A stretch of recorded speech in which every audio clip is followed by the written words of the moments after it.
잘 아시다시피 더 서밋 철시 담임 목사님이시고요. 300명 교인으로 시작해서 12,000명의 교인으로 성장시킨 그 귀한 말씀을 오늘 전해 주실 것입니다. SBC 총회장을 역임하셨고요. 사우스 이스턴에서 공부를 하셨습니다. 오늘 통역은 박효샘 목사님이 통역을 해주실 겁니다. 닥터 그리얼 나오실 때 여러분 박수 해주시면 감사하겠습니다. Could you come please here?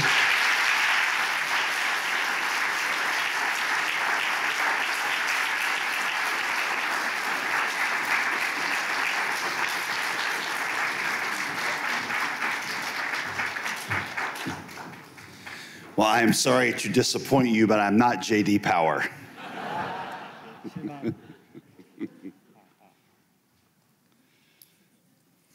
Hello. J.D. 파워가 아니고 J.D. Creer입니다. Hopefully with your prayers we will have Holy Spirit power, which is better. 오늘 성령의 능력이 임하시길 축복합니다. I am so incredibly honored to be here with you. 오늘 여러분과 함께 함이 제일 큰 영광입니다. This may surprise you, but I have never had a chance to be here with the Council of Korean Southern Baptist Churches in America. 놀라실지 모르겠지만 저는 한 번도 우리 총회, 한인 총회에 와본 적이 없습니다. I've heard so many incredible things about this group and have wanted to be here for a long time, but this is my first chance. 여러분들에 관해서 굉장히 놀라운 일들 많이 들었고 또 오고 싶었지만 처음 방문하게 되었습니다. But it's not for lack of trying on my part. I have begged Dr. Kang for years to let me come. 저는 노력을 했지만 못 왔던 이유는 우리 강승수 총무님께서 허락 안 했기 때문에 못 왔습니다. I first met Dr. Kang at an IMB event, and I was a young pastor, and I said, please let me come and preach to the Korean Baptists. 제가 젊을 때 IMB 모임에서 만났는데 닥터 캥이한테 제가 제발 올 수 있도록 허락해달라 그렇게 제가 구걸했습니다. And he said, oh, JD, I know who you are, and I have listened to many of your sermons. You are not ready for the Korean Baptist. JD 목사님, 제가 여러 번 설교를 들었지만 당신은 우리 총회 올 만큼 준비가 안 됐습니다. So I wrote a book called Gaining by Losing about how to plant and multiply churches, and I sent Dr. Kang a copy and said maybe now I could come to the Korean Baptists. 그래서 제가 초청받고 싶어서 Gaining by Losing이란 책을 써서 강 목사님께 보내드려서 올 수 있는 허락을 요청했습니다. And he said, JD, I read your book. You're still not ready for the Korean Baptists. 책을 읽었지만 아직도 준비가 안 되셨습니다. I got elected to be president of the Southern Baptist Convention, and I promise you the first phone call I made was to Dr. Kang to say I want to come and preach. SBC 총회장 됐을 때 가장 먼저 전화한 분이 강 목사님인데 제발 좀 와서 설교할 수 있게 요청했습니다. And you know, Koreans are such a polite people. He just said, I'm sorry, President Greer, you're just not ready for Korean Baptist. 그리어 회장님 전혀 준비가 안 되셨습니다. 죄송합니다. And I said, Dr. Kang, I don't understand. I mean, I've written a book and I'm now president of the SBC. I just want to come to Korean Baptist. Please let me come. I'll come for free. And he said, now you're ready for Korean Baptist. 강 목사님, 제가 총회장도 했고 책도 썼고 왜 제가 우리 한인총회 초청 못 받은지 모르겠습니다. 제가 공짜로 하겠습니다. 강 목사님이 이제 준비되셨습니다. 오세요. That story is not entirely true, okay? But 진실은 it 아니라는 feels 것을 말씀드립니다. My good friend D-Ray Davis and Ezra Bay have told me how amazingly committed this group is to the global progress of the gospel and the multiplication of churches. 친구인 데이비스하고 에스라 배 선교사님은 우리 한인 총회가 얼마나 선교를 위해서 귀한 일을 하시는지를 여러 번 저한테 말씀했습니다. You may know this, but I did not. But the IMB has identified 297 Asian American missionaries serving in 51 different countries around the world. 지금 IMB에서는 297 유닛의 아시아계 아메리칸 우리 선교사님들이 51개국에서 섬기고 계십니다. And the vast majority of those are from Korean American churches. 그리고 많은 선교사님들이 우리 한인 침례교회에서 보내신 분들이십니다. And that number, of course, doesn't even include the 50 missionaries that you have sent directly through your council. 지금 말씀드릴 숫자는 여러분들 총회에서 보내신 50여 명의 유닛은 포함하지 않은 숫자입니다. In fact, if I could be so bold, two of of you deserve a special shout out right here. 여기 여러 교회 중에서 두 교회를 특별히 제가 칭찬하고 격려하길 원합니다. The first is Global Mission Church in Maryland that I understand has sent out 24 units through the International Mission Board. 첫 번째 교회는 메릴랜드에 있는 세계 지구촌 교회에서 24가정을 파송했습니다. Is a representative here from that church? 여기 계십니까? 혹시 그 교회 목사님? He's over there. Yes, thank you, brother. I put my hands together for you. I'm grateful 박수 for 한번 you. 드리겠습니다. And the other is Berrindo Street Baptist Church in California that sent out 10 units. 또 한 교회는 남가주 새누리 교회에서 10개의 유닛을 파송했습니다. And is there a representative here from 계십니까? them? 새누리 남가주. Thank you, brother and sister. Thank you for that. 감사합니다. Praise the Lord.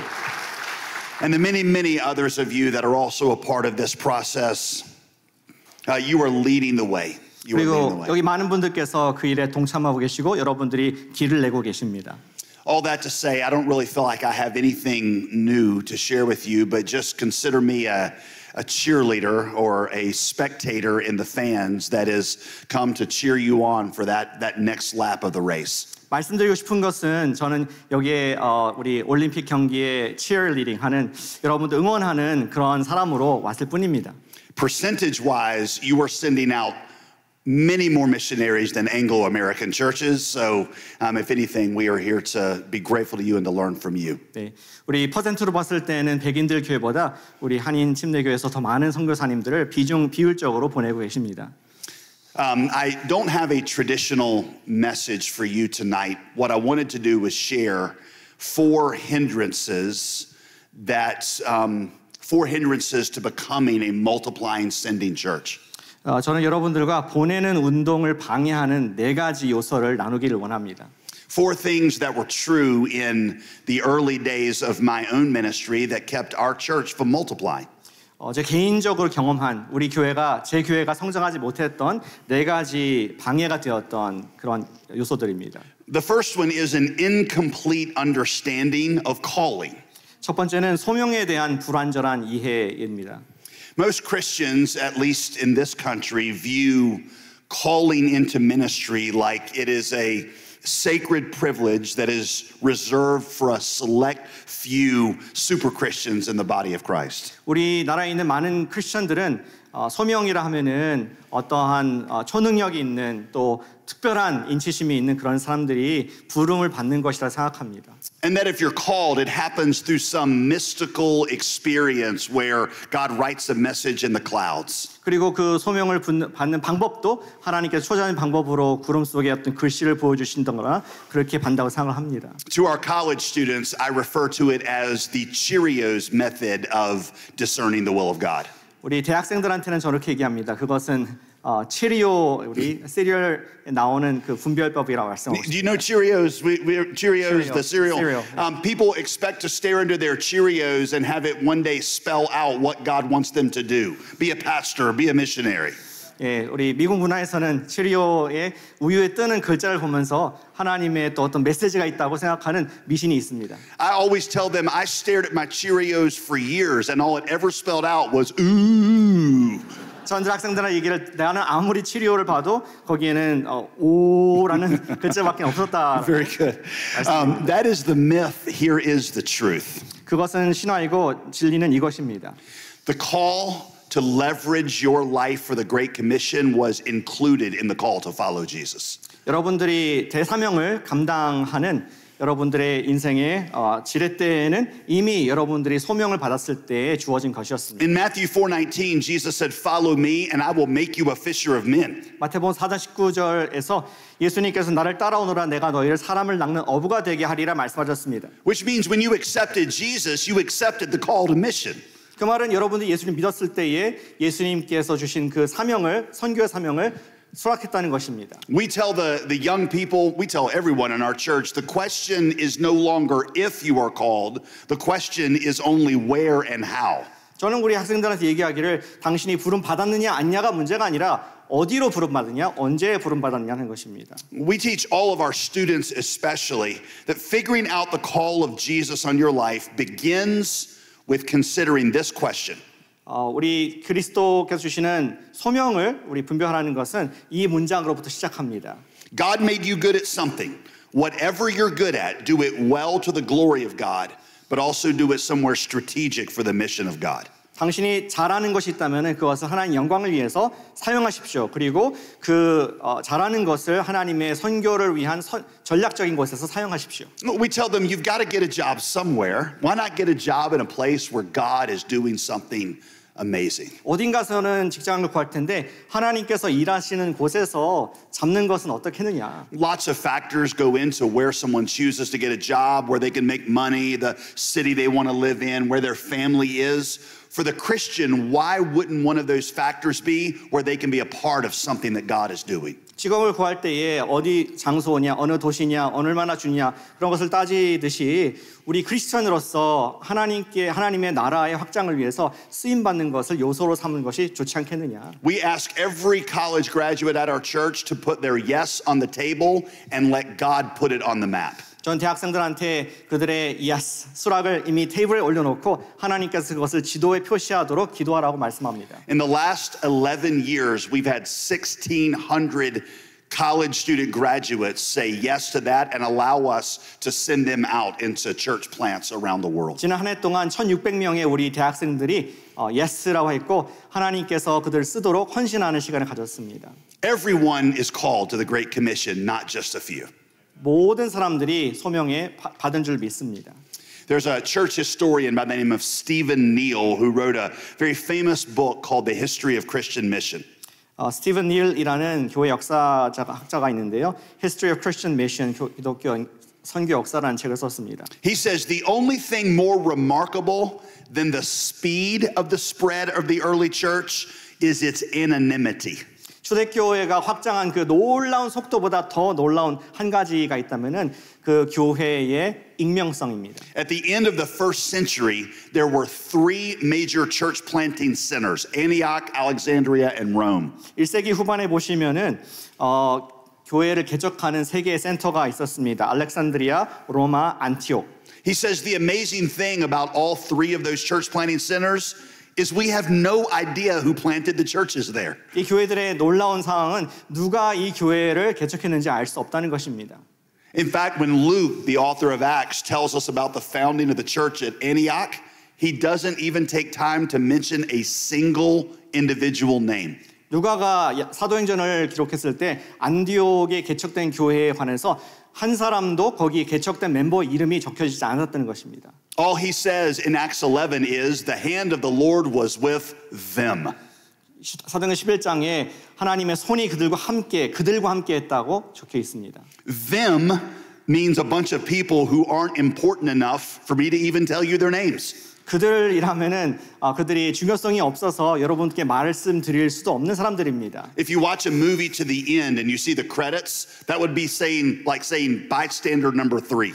여러분들 영화 끝에 보면은 거기 크레딧이 나오죠. 근데 거기에 지나가는 행인 3 같은 뭐 그러한 자막이라고 생각할 수 있겠습니다. No names who planted a church that would one day send out the apostle Paul. 무명의 사람들이 사도 바울을 파송한 교회가 되었습니다. What I think this shows us is that the future of the Great Commission is in the hands not of pastors but ordinary people. 저는 믿기로는 이 말씀이 우리 대사명을 이룸에 있어서는 목사님들의 손에 달려있는 것이 아니라 일반적인 성도들에게 달려있다고 믿습니다. Ordinary Christians have always been the tip of the gospel spear. 일반적인 성도들이 항상 선교의 창의 끝에 있었습니다. Even today, they tell us that in what they call the 1040 window, which is between the 10th and 40th parallel where most of the unreached people groups live. 오늘날에도 10-40창 위도 그 지역에 많은 선교지가 있는 그 지역을 우리가 선교지로 얘기하고 있습니다. There are a total of 40,000 missionaries from all evangelical denominations in America. 40,000. 미국의 복음주의 교회에서 보낸 4만 명의 선교사님들이 거기에 지금 계십니다. That's a lot, and we need 10 times that many. 많은 숫자이긴 하지만 그거보다 10배가 더 필요합니다. But right now, tonight, the total number of United States citizens who are living in the 1040 window on so-called secular work, that number is 2 million. 현재 미국 사람 중에서 일반적인 그냥 세속적인 일들을 하는 근무하는 인원들이 200만 명이 그곳에 있습니다. 37% of that number identifies as a born-again Christian. 그 중에서 37%가 거듭난 그리스도인으로 자신을 정체성을 갖고 있습니다. Now, I don't know how it is in Korean Baptist churches, but let's just write off 2/3 of that number as not really a born-again Christian. 통계는 항상 좀 헷갈리는 부분이 있지만 이 3분의 2가 진짜 크리스천이 아니라고 가정해 보겠습니다. And let's just take 1/3 of the number who call themselves a Christian is actually a follower of Jesus. 3분의 1만 예수님의 참된 제자라고 가정해 보겠습니다. Okay, listen to this. If that number saw themselves as primarily disciple-making disciples, that would mean that the number of missionaries in the 1040 window would go from 40,000 to 240,000, and it would not cost the church another dime. 만약에 그분들이 내 정체성을 예수 제자 삼는 제자로서 정체성을 갖는다면은 지금 말한 4만 명이 24만 명으로 동전 하나, 다임 하나 안 드리고 증가할 수 있을 줄 믿습니다. It means we have to recover in our churches an understanding that everyone is called to mission. The question is not if you're called, the question is only where and how. 따라서 모든 교회가 우리 모든 사람들이 선교의 부르심이 있다는 것을 확신하는 것이 중요합니다. 문제는 어디로 부름받았는 것이죠. My friend Francis Chan says, long gone are the days when we should be content with a bunch of people who sing out loud, don't divorce, and give to missions. I now want to know I can drop off any member of my church in a city and that person could grow in Jesus, make disciples, and start a church. 제 친구 프란시스 챈 목사님 말씀을 인용을 합니다. 사람들이 크게 모여서 노래를 하고 그리고 이혼하지 않는 것에 만족하며 그리고 선교에 헌금을 하는 그러한 시대는 지났습니다. 이제 저는 바라는 것은 우리 교인 중에서 아무든지 어떤 지역, 어떤 도시에 그 사람을 떨어뜨렸을 때 그분이 예수님을 따라가는 삶을 살고 제자를 삼으며 교회를 개척할 수 있게 되기를 전 소망합니다. Here's the second hindrance. A failure to embrace the promise of the Holy Spirit. 두 가지 우리 확산을 방해하는 것이 있는데요. 성령에 대한 약속을 받지 못함입니다. Jesus' promises about the greatness of the church were always about the power of the Spirit multiplied on new leaders, never one pastor's ministry growing larger and larger. 예수님이 약속하신 우리 교회의 위대함은 항상 성령께서 우리 성도들에게 특별히 새로운 리더들에게 임재하셔서 능력을 행하시는 것이었지 한 사람에게 집중된 리더십이 아니었습니다. For example, John 14:12, Jesus said, "Greater works than I have done, you will do." 예를 들어서 요한복음 16장 7절에서 너희에게 내가 죄송합니다. 너가 나보다 더 위대한 일들을 할 것이다. You ever stop and wonder what Jesus meant by that? 한번 예수님께서 이 말씀을 왜 하셨는지 생각해 본 적 있으신가요? Even if you discount the miracles, has anyone in here ever preached a greater sermon than the Sermon on the Mount? 예수님의 기적은 제껴놓다 할지라도 예수님이 하셨던 산상수훈보다 더 위대한 설교를 해본 적 있으신가요? Has anyone ever prayed with greater understanding of the mind of God than Jesus did in John 17? 요한복음 13장에서 예수님께서 하나님께 집중된 기도를 하신 것보다 더 강력한 기도를 해본 적이 있으신가요? Has anyone ever counseled a church member more effectively than Jesus counseled the woman at the well in John 4? 요한복음 4장에 예수님께서 수가성 여인을 상담했던 것보다 더 위대하게 상담한 적이 있으신가요? Has anything that you've ever done been greater than what Jesus did?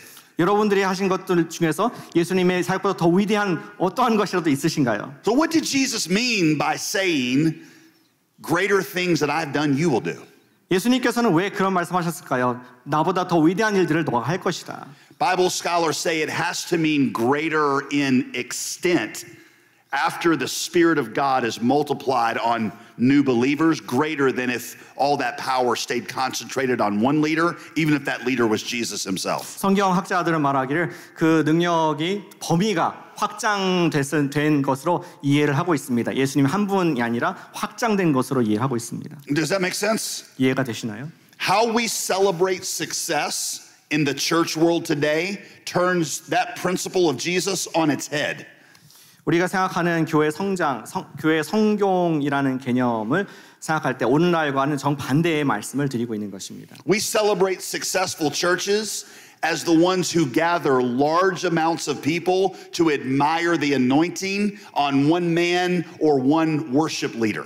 우리는 교회의 성공을 얘기할 때에 한 사람의 설교자가 얼마나 훌륭하게 말씀을 전해서 얼마나 많은 사람들이 모이고 얼마나 아름다운 음악이 밴드가 있는지를 가지고 성공을 얘기합니다. But Jesus' promises about the greater works mean that the power, the real power is released in the church when more leaders are raised up in the power of the Spirit.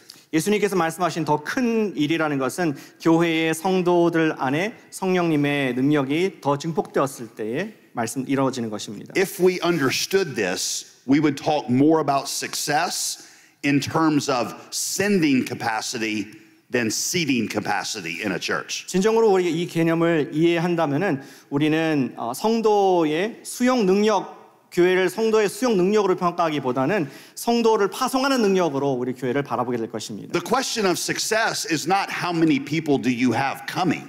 The question of success is how many people are you sending out?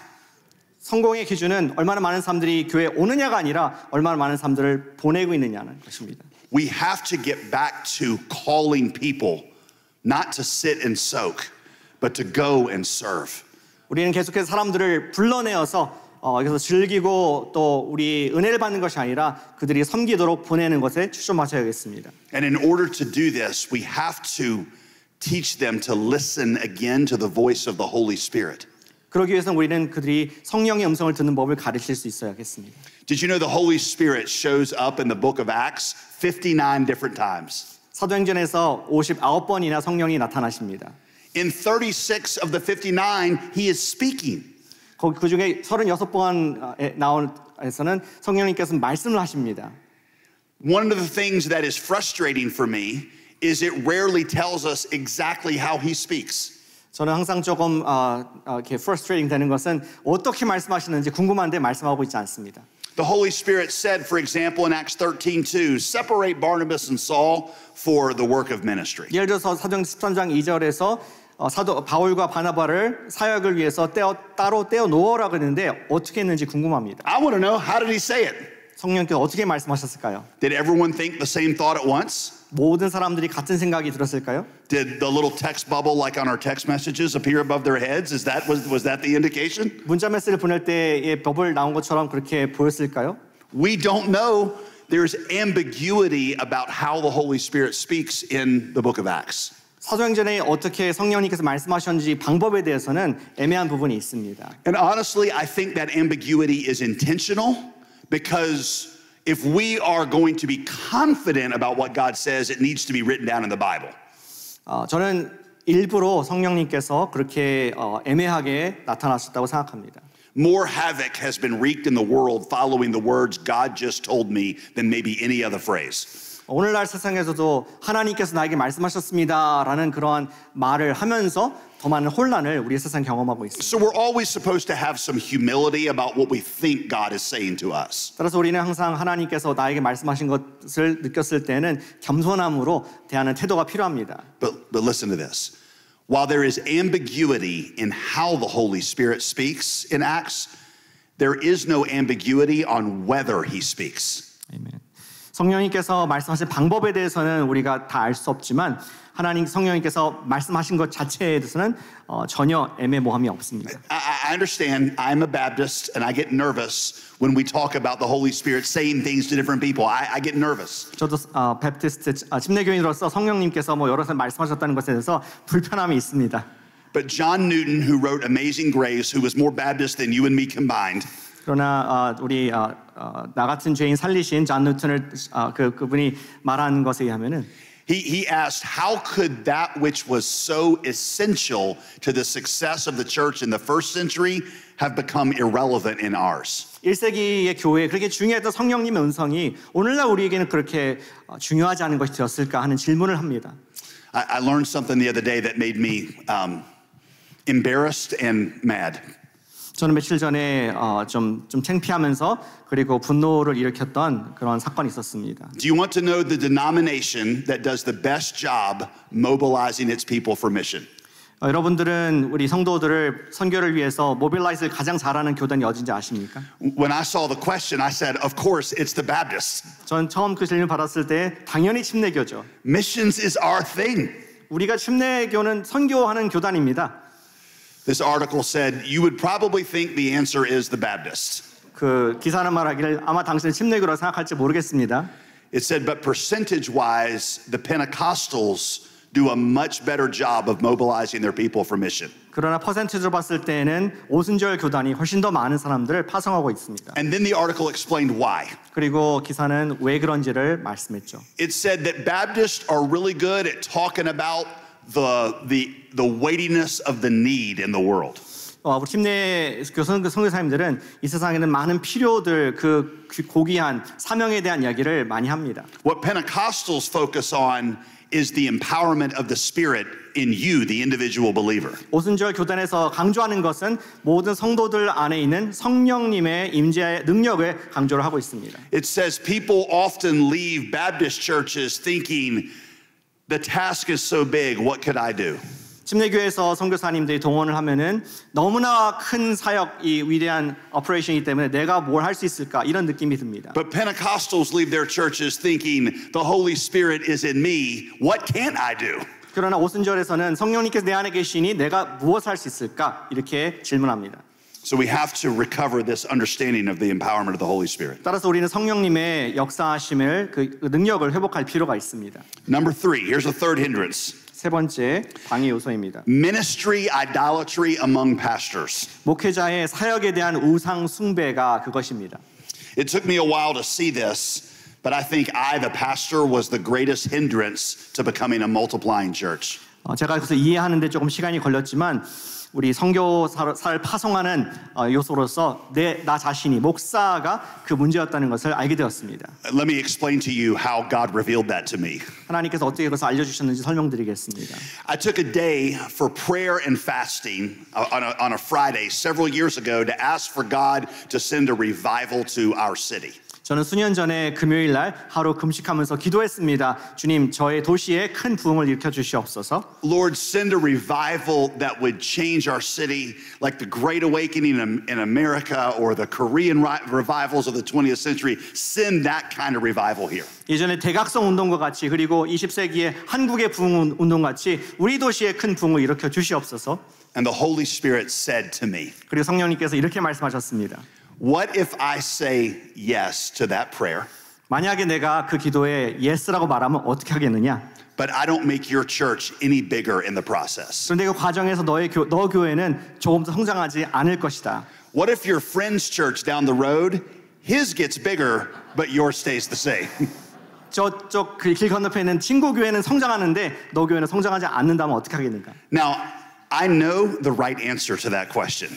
그 질문에 대한 올바른 답은 알고 있습니다. Oh, yes, Lord, you must increase and I must decrease. I know that's the right answer. 오 주님, 주님께서는 더 커셔야 되거나 저는 더 decrease, 작아지기 원합니다라는 것이 올바른 대답일 것입니다. But while that may have been the right answer, it was not the real answer. The real answer was no, I'm not okay with that. 그러나 진짜 답은 주님 싫습니다. And I realized all this time that I've been telling our church, God, thy kingdom come, what I really meant was my kingdom come. 제가 늘 하나님께 기도할 때 주의 나라가 임하옵시며 했던 기도가 사실은 나의 나라가 임하옵시며라고 기도했던 것이었습니다. You see, if you're going to be ascending, multiplying church, that's rarely good for your church's bottom line. 여러분들께서 파송하는 교회가 되려고 결단을 하신다면은 지금 말씀드린 것이 성도 수에는 도움이 되지 않을 것입니다. Because it means that you send out some of your very best leaders and give away some of your very valuable money. 왜냐하면 여러분들 성도 중에서 가장 핵심되는 리더들과 가장 중요한 리소스들을 파송하고 보낼 것이라는 뜻이기 때문입니다. We always say at our church that church plants are like teenagers. All they want is your money and your affirmation and then for you to leave them alone.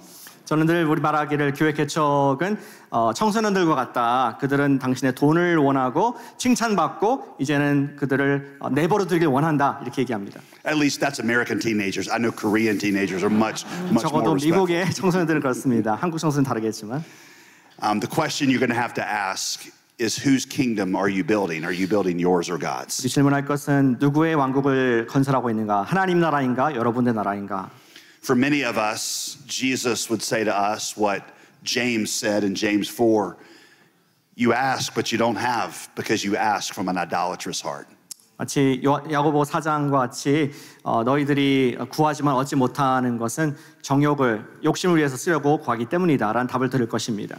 Ministry is a great place for guys, men and women with the idol of success to hide because we can cloak all of our idolatry in the talk about doing something for God's kingdom. 조심하지 않으면은 우리의 우상, 나의 어떤 야망을 감추기 아주 좋은 것이 우리 교회 사역일 수가 있습니다. I was the biggest hindrance to us becoming a multiplying church. 제 자신이 우리 배가는 교회의 제일 큰 방이었었습니다. Which leads me to the fourth and final obstacle in becoming a multiplying movement. 그리고 네 번째 방의 요소는 이것입니다. Fear. 두려움. One of my favorite moments each year is a Sunday in May when we line up in front of our church all the people that we are going to be sending out on church plants every year. 저의 큰 즐거움 중에 한 가지는 매년 우리가 파송할 성도님들을 교회 한쪽 벽에 쭉 세워놓고 그들을 축복하는 시간입니다. In one sense, it is awesome. In another sense, it is terrifying. 어떤 면에서는 너무나 놀랍고 경이로운 시간이지만 또 한편으로는 굉장히 두려운 시간입니다. Because in case you don't know this, the kinds of people who volunteer to go on church plants are never sideline people. 혹시 모르실까 말씀드리는데 개척을 하겠다고 함께 자원하는 성도님들은 대부분 주변에 있는 그냥 출석 교인이 아니라 여러분들 핵심 리더일 경우가 많습니다. They're involved people leading ministries, people who give a lot of money to your church. 그들은 여러분들 사역을 실제로 실행하고 또 많은 헌금을 하는 성도님들입니다. I remember the first time we did it, and I saw across the stage all the people who had volunteered to go out to plant churches. I panicked. 저는 첫 번째 해에 많은 사람들이 여기 무대에 서서 축복하는데 그 얼굴들 보는 순간 긴장하고 겁에 질리게 되었습니다. I saw elders and worship leaders and people who gave lots of money. Not that I know who gives what money, but I saw people who give lots of money, and I saw friends across the stage. 저는 이 무대에 장로님도 계셨고 또 찬양 리더도 있었고 헌금을 많이 할 것 같은 성도님들도 거기에 많이 서 계신 것을 보면서 큰 두려움을 느꼈습니다. And I thought, well, this is the last time we're doing this. 올해로 끝이다라고 생각했습니다. But I sensed the Lord saying, no one saw me do this, but I sensed the Lord saying on the stage to me, open up your hands. 아무도 보지 못했지만 성령님께서 저에게 그렇게 말씀하신 것 같았습니다. 손을 펴라. This is not your church, it's my church. And if I want to take things out of it to spread my kingdom, that's what I'm going to do. 이 교회는 너의 교회가 아니라 나의 교회다. 내가 이 교회를 파송하기 원한다면은 내가 원하는 대로 될 것이다. And so now every year when we do this, I have a little ceremony with me and God where I just open up my hands and say, God, it's your church, it's your kingdom. You build it however you want to build it. 그래서 매년 저희는 파송할 때 이제 하나의 세러머니를 하는데 손을 열고 하나님께 기도합니다. 하나님의 교회 당신의 뜻대로 하시옵소서. You see, here's what I know. God only multiplies what we sow. 제가 아는 것은 이것입니다. 하나님께서는 우리가 심는 대로 배가를 시켜주십니다. He never multiplies what you keep. 여러분들이 간직하는 것은 배가가 되지 않습니다. In John chapter 12, Jesus said, unless a seed falls into the ground and dies, it will remain by itself. 요한복음 12장에서 한 알의 미랄이 떨어져 썩지 않으면은 그대로 있을 것이다. It's an odd analogy because I don't think of a seed as going into the ground and dying. 참 이상한 비유입니다. 씨가 땅에 들어가서 죽는다는 개념을 생각하지 않습니다. I think of it as just beginning to live. 그때 씨는 살아나는 거 아니겠습니까? But it is a kind of death because its life as a seed has to break open. 그러나 일종의 죽음인 것이 사실입니다. 씨로서의 그 모습이 깨어지고 죽음을 경험하는 것 맞습니다. But out of that death comes multiplied life. 그러나 그 죽음에서 많은 생명들이 배가하게 됩니다. It's the principle for our churches that life in the world only happens through death in the church. 우리 지역 사회에 생명이 배가 되는 것은 교회에서의 죽음이 있을 때 가능하다는 말씀을 드리고 있습니다. And when you give it away, that's when God multiplies it, and it's only the time that He'll multiply. 여러분들이 드릴 때에 하나님께서 배가를 시켜 주십니다. And here's what I found, brothers and sisters. 제가 발견한 진리는 이것입니다. In this area, as in every other area, you cannot outgive God.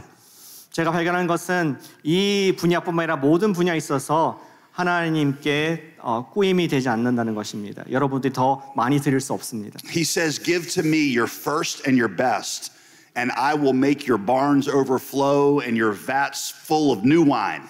여러분들의 가장 좋은 것을 드릴 때 하나님께 곡식 창고를 풍성하게 하시며 여러분들의 새 포도주를 부어주실 줄 믿습니다. Or grape juice for us Baptists. Of course. Okay. 예, 그레이프 주스. By the way, pastors, listen, we know how to teach this principle to our people about their money, but we don't actually practice it with our people. 우리는 이 말씀을 헌금에 적용을 하는 것은 잘합니다. 그러나 우리 성도들에 관해서는 적용하지 않습니다. No pastor ever says to their people, hey, if you have extra money laying around at the end of the month that you can't figure out what to do with, maybe you should consider giving that to God. No pastor says that. No pastor says that. I hope not. 예, 목사님 그렇게 말씀하지 않습니다. 혹시 쓰고 남은 돈이 있다면은 하나님께 헌금하시길 바랍니다. 이렇게 말하지 않습니다. We say give to God your first and your best and trust Him for the rest. 그리고 우리는 말합니다. 하나님께 가장 최고의 최선의 것을 드리고 하나님께 맡기시라고 말합니다. But when it comes to giving away our leaders, we pastors say, oh no, I will hold on to everything and only give God the leftover. 그러나 우리 리더들에 관해서 말할 때에는 우리가 가장 좋은 것은 취하고 하나님께 나머지를 드리는 그런 경향이 있습니다. It is only when you give away your first and your best that God multiplies the seed. 우리의 가장 좋은 것과 가장 선한 것을 드릴 때에 하나님께서 배가를 시켜주십니다. Let's return our metric of success to what Jesus and the apostles and the early church celebrated, and that is sending capacity, not seating capacity. 우리의 측량 기준을 바꾸길 원합니다. 예수님께서 제자들이 그리고 초대교회 때 했던 것처럼 우리의 교회의 성공은 사람 숫자가 아니라 얼마나 많이 파송하느냐 그 능력을 가지고 측정하길 원합니다. I believe that we are on the eve of another unbelievable resurgence of the gospel in the world. 제가 믿기로는 지금 우리는 전 세계에 또 다른 복음의 혁명이 일어나기 직전이라고 믿습니다. And I believe that you are at the forefront of it. 여러분들께서 그 최첨단에 서 계십니다. It's not going to happen through big Southern Baptist mega churches. 그것은 큰 대형 SBC 교회를 통해서 일어나지 않을 것입니다. Did you know that in the last 100 years, the biggest churches that have ever been pastored have been pastored in the last 100 years? Like the biggest churches in Christian history have happened in the last 100 years. 기독교 역사상 가장 큰 교회들이 지난 100년간 그런 교회들이 생겨났다는 것을 아십니까? Billy Graham and Greg Laurie, they have filled up stadiums so big that the apostles would never have dreamed of having an audience that big. 빌리 그램이나 그렉 로리 같은 그런 전도자들이 채운 수많은 군중들이 있는 스테디움은 사도들이 상상도 못했던 인원들을 And I 것입니다. love that stuff. 저는 그런 집회를 너무나 좋아합니다. But the whole time, the percentage of Americans in church every weekend has gone down, not up. 그런데 그 모든 과정 가운데 계속 쭉쭉쭉 우리 성도들은 교회 출석한 성도들은 줄어들고 있습니다. At the end of the first century, there were a total of 7,530 Christians. That's from a guy named Rodney Stark, who's a church historian. 교회 역사가인 라드니 스타크에 의하면은 1세기 말에 7,532명이 있었다고 합니다. 크리스천이. Which is an oddly specific number if you ask 굉장히 me. 이상하게 구체적인 숫자이죠. But it's really small. Very, very small number. 7,500 total in the world. That's very small. 굉장히 작은 숫자이죠. 전 세계 그리스도인 숫자가 7,500이라는 것입니다. At the end of the second century, Origen, the church historian, the church theologian, said that the church was geographically broad but numerically small. 그리고 2세기 말에 오리겐이라는 교부께서는 교회 숫자가 이제 교회 전체가 전반적으로 지역적으로 넓게 퍼져 있지만 아직까지 큰 숫자는 아니었다고 하고 있습니다. But by 312 AD, more than half of the people in the Roman Empire identified as a Christian. 그러나 320년에는 제국의 반이나 된 인구가 자신을 크리스천으로 이해했다고 하고 있습니다. And Rodney Stark asked, how did they go from 7,500 to more than half of the Roman Empire in that short amount of time? 라드니 스타크 학자는 질문합니다. 어떻게 750명이 300년대에 200만 명으로 늘어났을까? He said they did it without mega churches. They did it without money. They did it without printing presses, without media. They did it without all of the things we think are necessary to grow a church. 그들은 심지어 우리가 생각하는 교회 성장에 필요한 모든 것들, 뭐 큰 대형 교회, 큰 예배, 미디어 이런 거 전혀 없이 엄청난 배가를 했습니다. He said they had one thing that churches today no longer have. 그들에게는 우리 교회들이 갖고 있지 않은 한 가지가 있었다고 말을 합니다. And they understood that it was the responsibility of every church to multiply and every Christian to make disciples. 그것은 모든 교회가 그리고 모든 성도들이 예수 제자를 삼아야 된다는 그 사명을 정확히 이해했다는 것입니다. Multiplication, not addition, is the path of future success for the church by the grace of God. 하나님 은혜로 교회 성장의 우리 전략은 더함이 아니라 숫자가 더해지는 것이 아니라 배가하는 모든 성도를 통해서 배가하는 것이 하나님의 전략인 줄 믿습니다. Thank you, brothers and sisters, for letting me speak with you. Can I pray over them tonight? Of course, please. Is that okay? 기도를 하겠습니다. God, I thank you for the warm and the sweet fellowship of the Spirit of Jesus in this room. 예수 영께서 우리 가운데 함께 계신 것을 감사를 드립니다. I thank you for the faith and the humility that I sense in this room. 이 방에 있는 목사님들, 사모님들의 그 믿음의 순수함과 겸손함을 위해서 감사를 드립니다. God, you are going to use this generation to complete the Great Commission around the world. 주님께서는 이 세대를 통하여서 전 세계의 대사명을 이루실 줄로 믿습니다. And I know that Korean believers are going to be at the front of that movement. 그리고 저는 우리 한인 침례교 목사님들, 교회들이 그 가장 최첨단에서 쓰임 받을 줄 믿습니다. Thank you for them. Thank you for how they have taught and inspired me. 그들을 위해서 감사드리고 저에게 이런 큰 도전을 받게 하신 것을 감사를 드립니다. Father, we ask you to do as you promised, exceedingly abundantly above all we could ask or imagine. 주님께서 말씀하신 것처럼 우리가 상상하고 구할 수 있는 것 이상으로 넘치도록 부어주실 줄로 믿습니다. Give us the nations as our inheritance. 우리에게 전 세계를 민족을 유업으로 허락하여 주시옵소서. I pray in Jesus' name, 예수님의 amen. 이름으로 기도합니다. Amen. God bless you all. Thank you.